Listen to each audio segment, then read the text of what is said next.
Hello, everybody. Thank you so much for joining me. Today is Friday, so TGIF, we made it to Friday. What a week. What a week. And I hope we're going to have a peaceful weekend and peaceful night, beginning tonight. We have some breaking news. Hamas has agreed to Trump's terms to release all hostages. Again, seeing is believing, especially when it comes to Hamas and also when it comes to Trump administration. So we will be seeing shortly if that will manifest into something tangible. But this has been announced about 10 minutes ago. So Hamas did agree to Trump's terms to first and foremost release the hostages. Then they added a sentence which is kind of vague. We agreeing to all terms listed. Now it has to get into the stages, and there are mainly 3 stages: releasing the hostages, then leaving Gaza and West Bank, and then sort of let Trump build the Trump Gaza there without Hamas. And so if they decide to leave, they can be let go. If they want to stay and work on the new whatever that will become, then they can do so. Now, this is according to Trump's suggestion, which was worked out by Tony Blair, the former Prime Minister of the UK, together with the Boston Consulting Group. Tony Blair would be overseeing this operation, and Trump would be the chair of that new board, and essentially would be determining what and how and when would be happening in Gaza City. So let's see what this will become. I do have readouts now at this point. This is breaking news, so that overrides it. Before, Trump gave Hamas until 6 p.m. on Saturday, local time, to decide, and they made the decision. Now, we'll see. Again, of course, we want to see the hostages returned, those alive, and the remains of those who have passed. So let's see. Let's monitor actually, the deeds. As I always say, watch the deeds, not the tweets. But to your tweets or comments. Hey, Sean. Hello. Happy Friday. Hey, Aster. Hello. Bonjour. Okay. Oh, very nice. Hi, Michael. Yes, Onest. Hi, Onest team. Hello. By the way, starting next week, I'm going to send you an email if you want to join off the record briefings with everybody who's watching, so we can chit chat. But this will be not live streamed, not recorded. In fact, everybody will have to promise that we're not recording it, so you can ask me questions so we can chat off the record. So be on the lookout for that email. That will come separately during this weekend. Now, as to today, I started featuring those maps because we got to visualize what the heck we're talking about. So today's briefing includes briefings from Washington, Munich, Copenhagen, Elsborn, Rome, Manchester, Buenos Aires, Vilnius, Paris, Budapest, Warsaw, Moscow, Havana, Beirut, Mexico City, New Delhi, Beijing, Port-au-Prince, Rabat, Tbilisi, Damascus, Tokyo, and Anchorage. And every single location depicted on this map. And just for you to understand what it takes me to proofread and connect with sources everywhere. So that thing takes, this hour takes about, 12, 13 hours to prepare. Now, let's talk about major headlines. And again, we're still talking about drones over Europe. And here's a brief summary. So enemy drones were flying over Germany for hours. Here's a breakthrough. 7:30 p.m. local time yesterday, first drone spotted over Erding Air Base, home to Bundeswehr, which is German Army,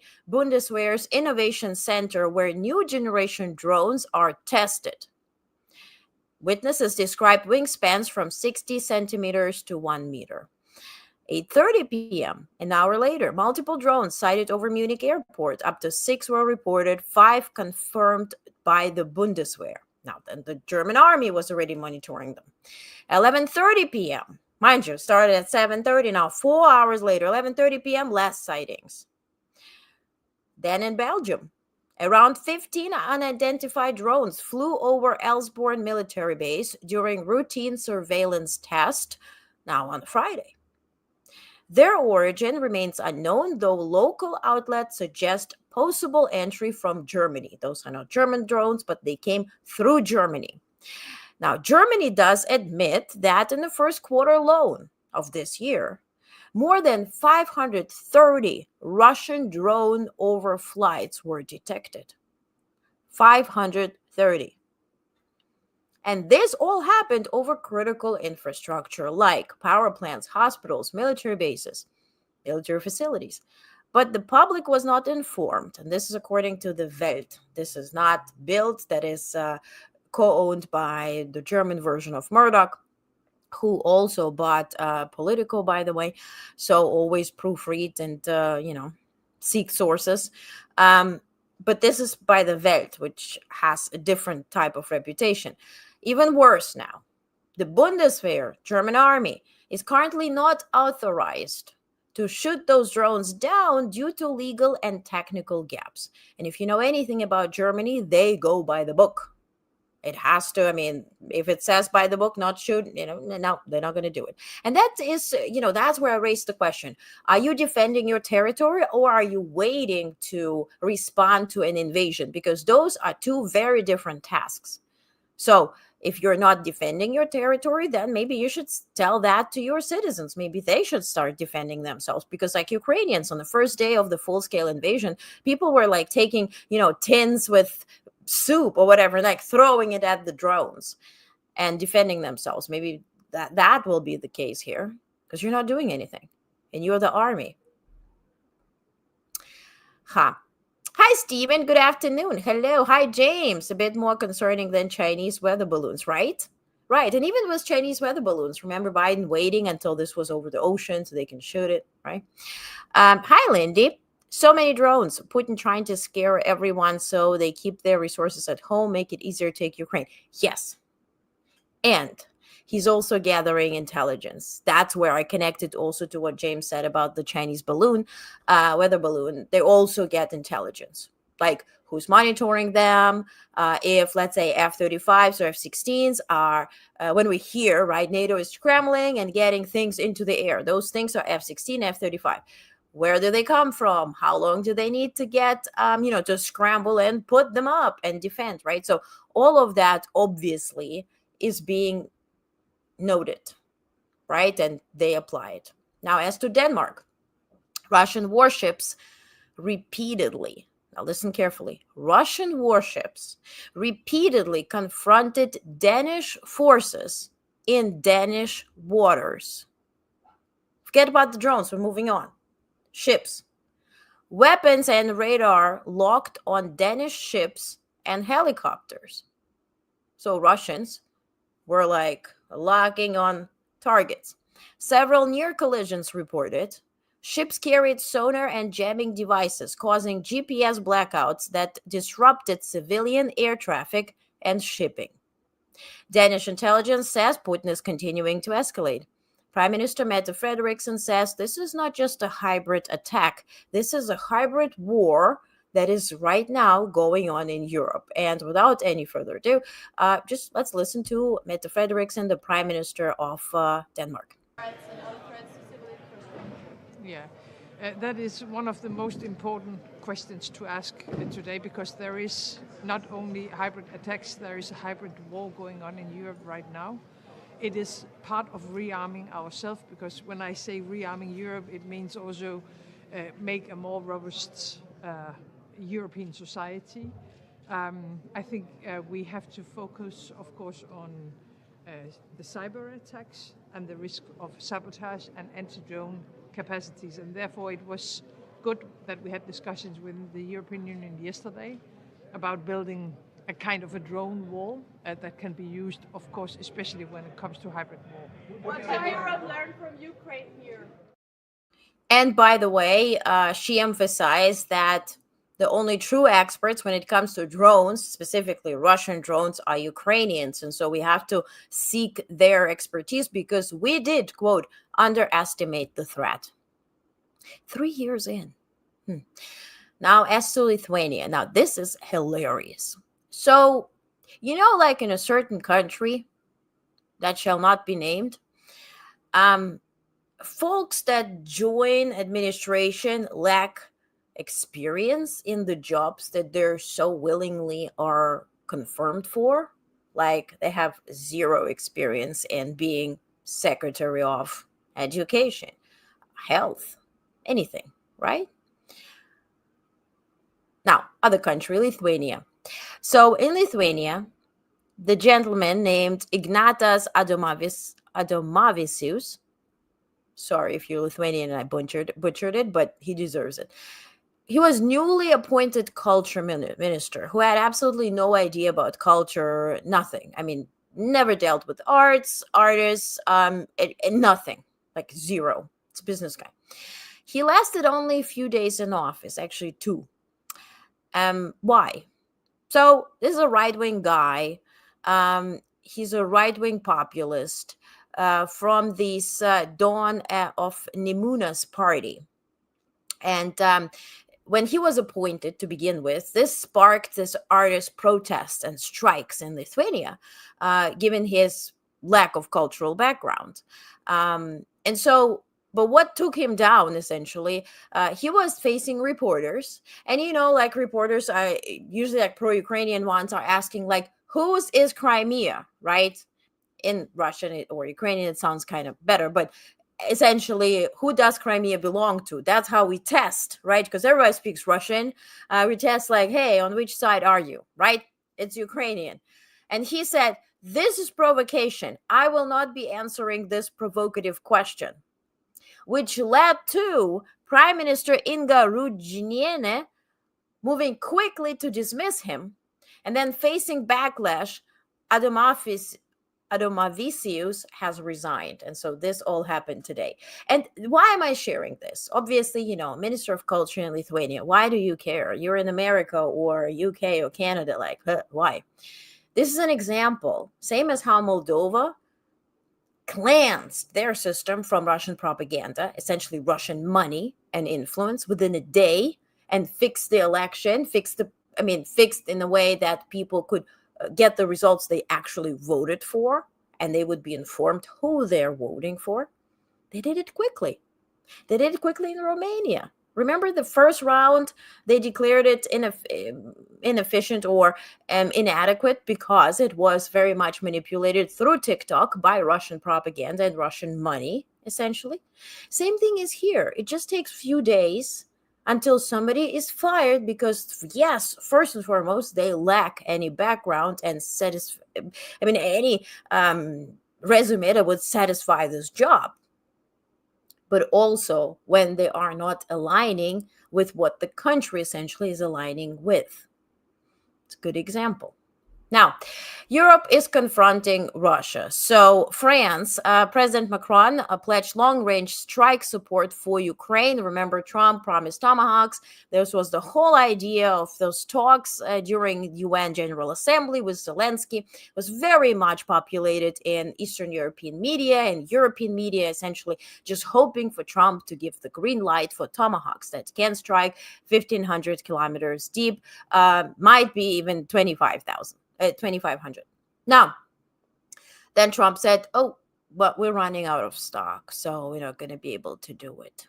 This was then finally reported yesterday. And so now Macron says, well, we might be giving this to Ukraine. Again, seeing is believing. So let's hope this manifests. Meanwhile, in Hungary, Orbán, the friend of Putin, at the summit in Copenhagen that was happening the last 2 days, said that Hungary doesn't want to be in NATO or EU even, if Ukraine is in EU and NATO. He said, and then he started explaining Well, it's not even my decision because we're a democracy and people are voting, and Hungarians are so against Ukraine, and Ukraine is facing this tragic destiny because it's actually a border country that separates us from Russia. So why do we need to be in a union with Ukraine and constantly face this fear that we would be next to be invaded? Yada, yada, yada, blah, blah, blah. Still keep trying buying gas from Russia. Very much dependent on Russia. My question is to EU. Why are you keeping this guy? He says, I don't want to be in a union that has Ukraine in it. Now, for you just said, and Mette Frederiksen, Prime Minister of Denmark, said Ukrainians are the only ones knowing what the heck to do with drones, and you are the heck being targeted every day for hours with drones, and you have no idea what to do, nor you lack any jurisdiction allowing you to do something. So who prevails? The guy that fails you every day, carries water to Putin, buys gas from Putin, is aligning with Fico, Slovakia, and he doesn't want to be in that union, so it's easy. So don't be. That's a receiver country. They live off of your taxpayer money. Okay. Clash in Denmark. German Chancellor Friedrich Merz then in Copenhagen, after listening to all this Orbán talk, right? He clashed with Orbán.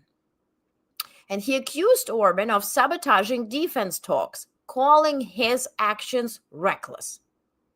For Germans, it's a big thing. So, as to Putin, now this is being again reported by Financial Times. So, take it with a grain of salt. That's all I'm going to say. Essentially, they're talking about a tectonic shift occurring between Trump and Putin. Essentially, what they're describing is that Trump proposed Putin such advantageous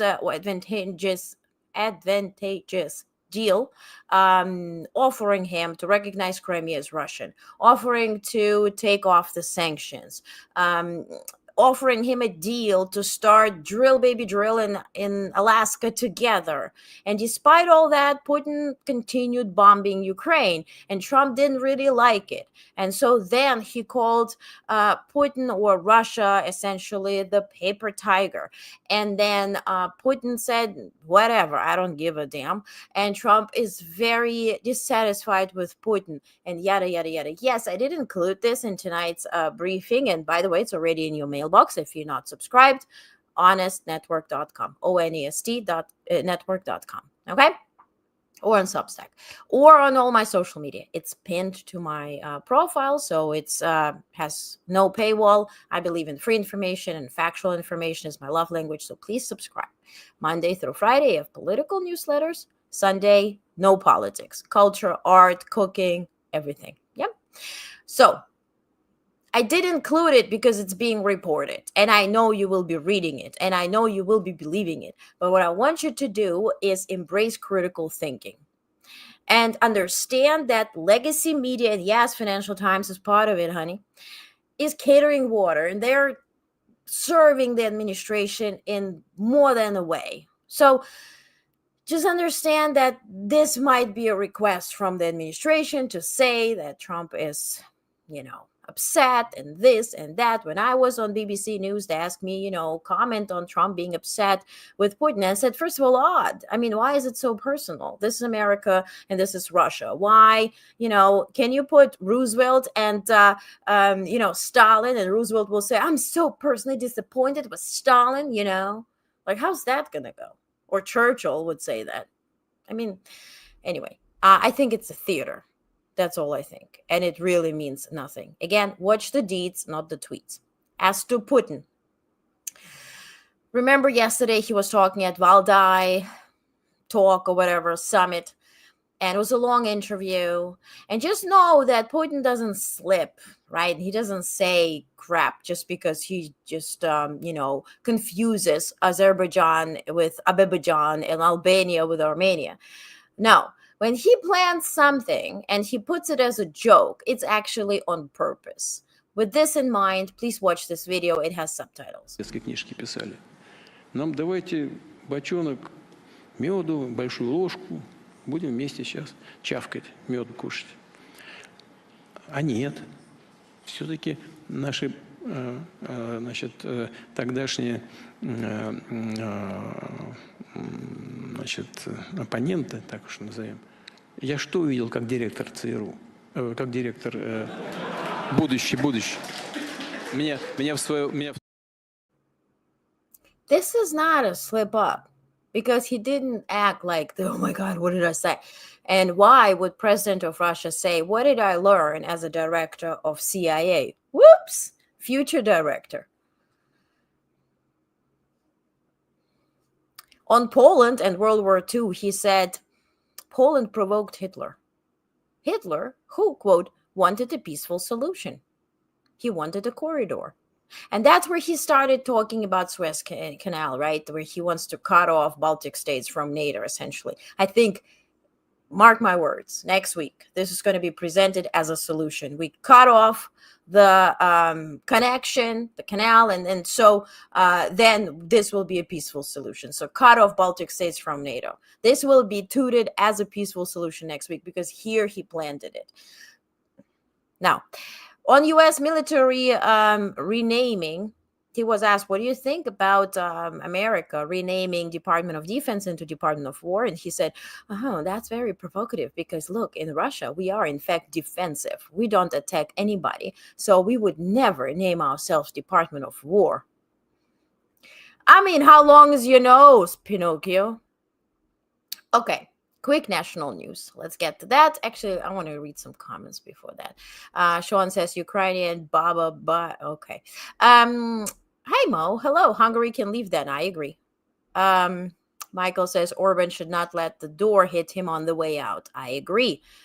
James says, dual drilling in Alaska. Good Lord. Yes. And I did report on that like about a month ago. No, I don't have a recipe for Vareniki, but I can ask. Okay, so quick national news. Apple bows to Trump administration. They're confirmed they removed Ice Block, an app, and other immigration tracking apps from the App Store after being contacted directly by Trump administration. Such removals are unusual and just depict how this administration is, controlling every single sector of any single business industry. Now, soybean crisis. Remember yesterday I had a long readout. This was in your news briefing as well about Argentina no longer buying from U.S. farmers. And instead, Argentina is selling to China. China not buying from U.S. farmers. And instead, China is buying from Argentina. Got it back. Now, with China blocking U.S. soybeans during the trade war, farmers and their organizations are scrambling to open new markets. And they're trying, right? Can you judge them? This week saw outreach to Nigeria, a memorandum of understanding with Vietnam, and a surge of purchases from Bangladesh. These nations are not traditional buyers, but desperation is forcing U.S. farmers to seek new solutions. I think Trump will bail them out. Now, army modernization that is happening right now in Pentagon. Remember, yesterday we heard that, we saw a memorandum that the 4-star generals are being replaced with 3-star generals, and they are actually changing the entire system that Pentagon works on. And this is not just army, this is all branches. This is how they communicate. This is how they communicate with our forces overseas, with all military bases. So the entire system is being redone. And this is being redone by Underhill and Palantir. All roads lead to Peter Thiel and AI. And so this all would be functioning on AI. Did somebody just think about the possibility of Chinese or Russians hacking this AI? But okay, what do I know? A leaked internal memo flagged fundamental security problems in the modernization of U.S. Army's battlefield communications network, a project by Underhill and Palantir and other firms. The memo classified the effort as very high risk, casting doubt on one of the Pentagon's flagship programs. Now, obviously, we are in government shutdown, day 3. Trump froze $18 billion to New York yesterday, but he had to agree to not to cut $187 million from New York's security budget after local officials warned the cuts would be devastating. And I think he did that just because Melania and Barron live in New York. At the same time, $2.1 billion in infrastructure projects in Chicago have been frozen, a move critics see as political punishment of a Democratic-led city during government shutdown. The White House is also reviewing federal aid to Portland, Oregon, where anti-government protests have angered Trump personally. As to healthcare, nearly 8 in 10 Americans want Congress to renew enhanced ACA, Affordable Care Act, tax credits expiring at year's end, according to KFF poll. Yet the issue is tangled in partisan fights and governmental spending. Now, I don't think I wrote it's partisan fights because they have to be, right? But we all know who doesn't want to extend ACA tax credits. Yeah. So as to shutdown, the U.S. remains in shutdown as the Senate again failed to pass funding bills. A Republican stopgap lost 55 to 45 in terms of votes, while Democrats refused to back it over ACA subsidy cuts. With 750,000 workers furloughed and $2.1 billion in Chicago projects frozen, there is no sign of compromise yet. And the point, today we had another White House briefing, and it's very difficult to digest. I don't know if you watch it. I don't cut clips out of it because it's all like you just tanked inside some type of a very interesting world that you probably don't live in, or maybe you do, then you truly enjoy it. But every question feeds more made up stories, and they work in unison at this point. There is no there is no real fact checking or follow-ups in terms of questions. So it's like an alternative universe. And so in that universe, Democrats are holding the country hostage. Nobody's asking why Republicans are not willing to negotiate. They're just like my way or highway. And at this point, we are on the highway. So I don't really have any takeaway from that thing. Yes, I watched it, but why would I confuse you more? But Trump is bailing out automakers. He's considering significant tariff cuts that could dramatically lower production costs for U.S. car manufacturers, according to Senator Bernie Moreno and auto industry officials. Essentially, parts are coming from other countries, and so some cars are assembled in the U.S., but they still rely on the parts that are being now highly tariffed. So at this point, he's considering tariffs, cuts in tariffs. Why did you put them to begin with? Now, to media maneuvering, the White House has reported that they are in talks with CBS News or CBS to feature Trump on 60 Minutes. Yes, it sounds like, wow, why? But you have to remember that CBS is being bought by Larry Ellison's son, the founder of Oracle. Barry Weiss is being the right-wing journalist, is being installed as either CEO of CBS or head editor or main executive producer. So all that leads to this. Don't think that something is, because CBS is known for being this and that, it changes. Once the leadership changes, the network changes. We experienced that with CNN, for instance. This was the most drastic change, right? When company went from being liberal to start, being more right-wing or center or whatever they call it, center, but it's more right-wing, right? So it's becoming, it shifts. So don't go for labels. Really read into what's the substance right now from the networks and altogether media sources that you are used to consume and you grew up consuming. Now, as to Justice Department, 2 prosecutors formerly tied to ex-Deputy Attorney General Liz Monaco were fired, part of the administration's broader effort to eliminate anybody who had any connection with any Trump case. Now, shifts in politics and rights. Some Democrats are stepping back from AIPAC, citing declining voter support for Israel and accusing the lobbying group of becoming toxic on Capitol Hill. A judge rejected asylum for Kilmar Abrego Garcia, who was wrongfully detained and shipped to El Salvador, then brought back. He filed for asylum. Now the judge rejected the asylum request. The ACLU, now this is not random, and this, I fear, beginning of more to come. The ACLU says their client, Mario Guevara, an Emmy-winning journalist detained by ICE in retaliation over live streaming ICE detentions, has been deported today.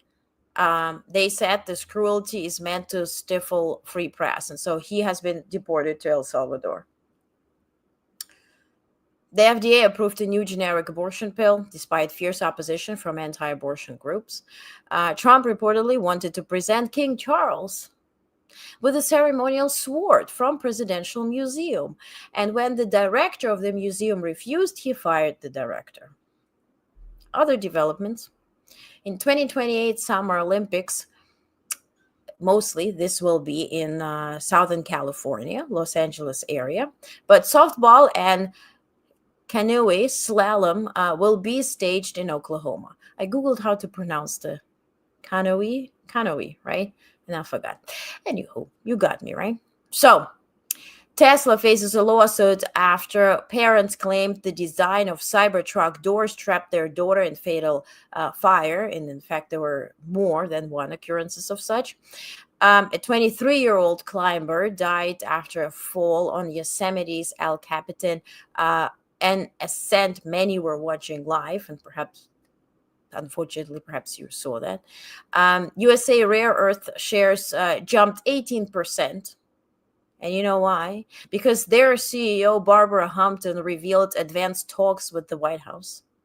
And the U.S. Supreme Court agreed to review Hawaii's handgun law restricting carry on private property open to the public, a case that could further expand gun rights. Where are we going? I think it's clear. Now, global updates. Prime Minister of Canada, Mark Carney, is headed to the White House on the 6th, on Monday evening, and he will be meeting with Trump on Tuesday morning to talk about trade pact. I'll leave it at that. Trump gave Hamas until Sunday to accept the deal. We have the breaking news that they actually did accept it now. So again, seeing is believing.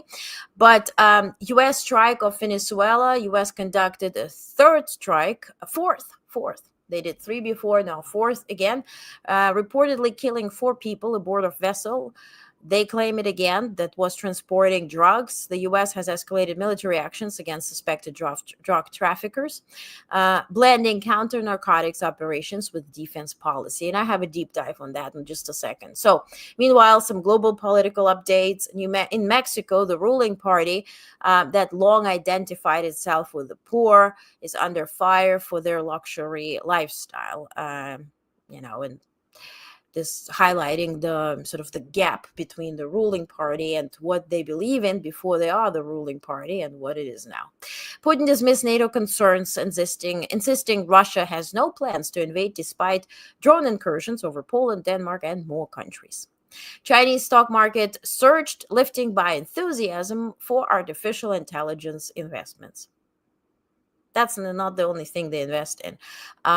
But I have that's coming up. Now, as to FDA, they announced new pilot program to accelerate approval of U.S.-developed and U.S.-manufactured generics aimed at strengthening domestic supply chains. But here's the deal that, we do. Well, this administration really would love to have only U.S.-produced drugs. But if we are bypassing stages where those has to go into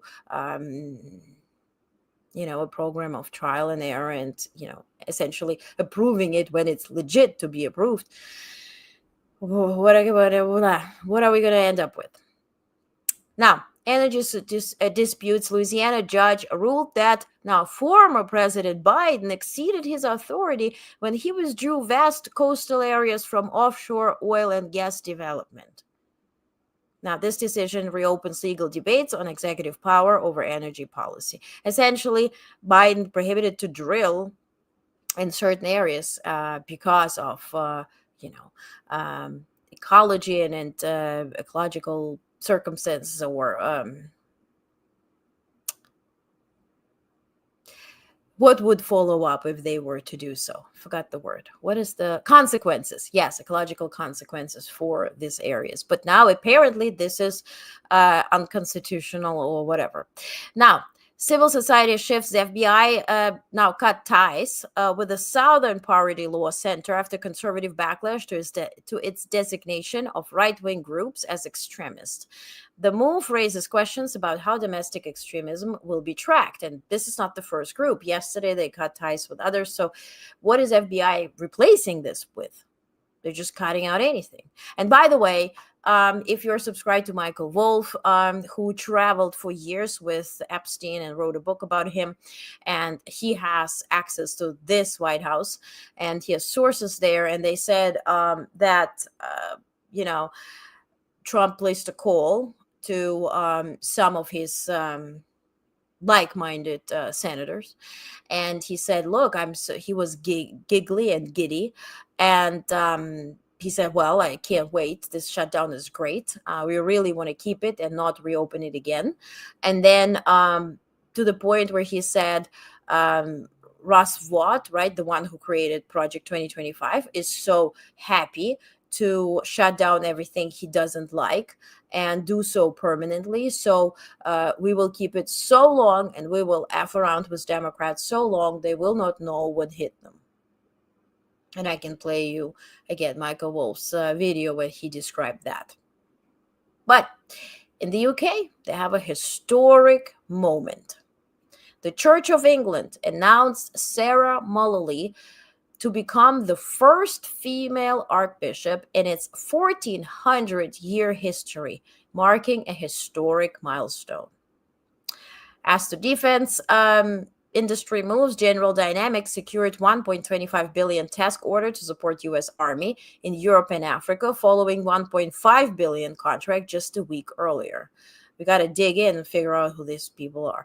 As to Lebanon, Trump administration approved $230 million to Lebanon and their armed forces specifically, who are under pressure to disarm Hezbollah. And I think this is very much propagated by Israel. Sources in both Washington and Beirut said this is a part of a broader U.S. effort to weaken the armed group's influence. And as to Trump and cartels, let's dive in here real quick. So, in an interesting memo sent to Congress, Trump declared the United States in an armed conflict with drug cartels, granting war powers to treat members of those cartels as unlawful combatants. Now, there's a legal leap why he's doing that. Because the move pushes beyond the traditional anti-drug framework. Now we're talking about war, right? And direct confrontation. So the anti-drug framework essentially allows suspects to argue their cases in court. First, they're detained, and then they can argue their cases in court, get a lawyer, and whatnot. But now, under wartime rules that Trump is imposing with this memo, individuals could be killed or detained indefinitely without trial. This administration points to past decisions to label certain Latin American cartels as terrorist organizations, a designation it now uses to justify combat authority. As to context, Trump's argument echoes George W. Bush's post 9/11 war against Al-Qaeda. Now, the difference is that Al-Qaeda was internationally organized terrorist organization. Congress then authorized military force against Al-Qaeda, and the group posed a clear global terrorist threat. Now, Trump has not sought congressional approval here, nor has he specified which cartels he's actually fighting. They just say, oh, it's drug cartels. Which exact cartels are you fighting? And then, of course, there's criticism. So lawmakers from both parties have demanded legal justification, with experts warning of a dangerous precedent. Labeling criminal groups as combatants could blur lines between law enforcement and warfare. Venezuelan officials facing U.S. naval buildup near their shores and recent deadly strikes off their coast accuse Washington of disproportionate military escalation and attempting regime change under the guise of counter-narcotics. And we've heard that yesterday, right? I reported on that Secretary Rubio is very much advocating for regime change in Venezuela. Now, the memo represents one of the most sweeping assertions of presidential war powers in decades, setting the stage for prolonged conflict in Latin America without clear limits of oversight. And before we get to some regional points, let's read that. Hi, Tony. Hello. What was high risk was bringing all of those top military commanders plus POTUS into one location. Yes. And then essentially telling them my way or highway, right? James says Vice is new editor-in-chief of CBS News. So they did agree on the position. Was editor-in-chief or president? I mean, tati-tata, same story. Potato, potato. Hey, April, thank you so much for reposting it, or April Kelly. Thank you for reposting the stream. Michael says Biden ran into some legal roadblocks when cutting oil production, so he did nothing illegal, right? And also just remember when it comes to even aid for Ukraine, how long Congress did block it, right? So, I mean, we can blame Biden as much as we want, but it's not true. Regional flashpoints in Haiti. UN reports 559 deaths, including 11 children, from government drone strikes in anti-gang campaign that are, UN says, likely unlawful. In Myanmar, military claims to retake Kyakme, elections set for December 28th. In Morocco, youth-led Gen Z is protesting. And they're doing it for 6 nights in a row. And they're demanding, you know what they're demanding? Healthcare and educational reforms. Go Jay-Z. Gen Z, not Jay-Z. Brazil and China, right? When I just said China is not the only thing they invest in is AI, they actually invest in partners, allies, whom we are now betraying and leaving, right? Alone, without any investment. China is stepping in. And in fact, when I covered Biden in his poll, he was in Brazil just before the end of his term. And he promised, I think over the years, it was like almost $100 billion for, essentially fighting climate change, or at least pausing those effects that we're causing with our actions right now. Obviously, this was then all cut by this administration on day one. But who's stepping in is China. And so China is giving Brazil $1 billion in joint clean energy and AI investment fund that they already have launched. And also they built the biggest port as well. They invested a couple of billions dollars. So yeah, they're stepping in where we step out from. Now, EU and Morocco, new labeling rules for Western Sahara products will be now imposed after EU court passed the ruling. And what is coming up, let's preview. This weekend is essential for some specific countries in Europe. Today and tomorrow, the Czech Republic and their citizens are voting. And it's a 2-day parliamentary election. Now, their president is Petr Pavel, whom you like. But this will determine who will be the prime minister. And so that could bring the billionaire Andrej Babiš back to power. He's right-wing, pro-Russia. His ANO party is leading polls with promises of higher domestic spending and less support for Ukraine, but he may struggle to form a majority. Results are expected on Saturday. Now, tomorrow, Georgia, the country, holds local elections. Again, very much infected with Russian propaganda and Russian money. Japan's LDP leadership election is also tomorrow. And then on Sunday, Syria is having parliamentary elections as well. So very interesting weekend to keep an eye on. Okay, let's check. Okay, good evening, all. Happy Friday. Hi, Mike. Hello. I probably have to go back to watch everything. Yes, Sean. Yes, same to you, Mike. And I'm done. You can read more also in the newsletter, but I think I went through all the subjects here. Yes, I did. Now, this week's Curating Culture episode on Sunday will be about the High Line in Manhattan, in New York. If you I have no idea what that is. You will learn what that is. This was actually a park, or became a park. It's a road. Anyway, you'll learn about it. This will be very interesting. And yeah, and that's it. And then I will have some other announcements for curating culture, some interesting places where I will take you into. And I think, as I always say, our just read the comment, James, I forgot about it. Hi, Tidy Whitey, thank you for being here. I always say facts are my love language. And now I'm adding that culture and art is my escape. And so I just invite you to escape this crazy reality for just a day on Sunday for curating culture in our non-political newsletter. Yeah? Okay. Tidy Whitey is here. Yes, James. Yes, Taylor Swift. Did you listen to the album? I don't want to pass James. I liked it. And then today, new album came out. Something Showgirl. What is it? I have it here. The Life of a Showgirl. I listened just through the whole thing. I liked it. People say that she's not, like, I think it was New Yorker that just sent an email saying that, I can read it. I have to quote them because I don't agree. No, not this. Yes, they said, quote, Taylor Swift might not be capable of making a bad record, but The Life of a Showgirl is at least a little bit cringe. I didn't find it cringe. I think this was really upbeat, and I liked it. I did like it. Tony says she's tired. You mean Taylor Swift is tired? Sean says, thank you, Olga. Have a lovely weekend. All Slava Ukraini, Geroim Slava. Thank you again for being here. I love Tidy Whitey says, I love Taylor's music. Haven't heard the new songs. They're upbeat. They're nice. I mean, I like positivity these days. Come on, do you really want to cry? We do this all day, every day. We need an escape from crying, So I liked it. Let me know what you think. Let's discuss that on Monday. That's your homework. Listen to Taylor Swift.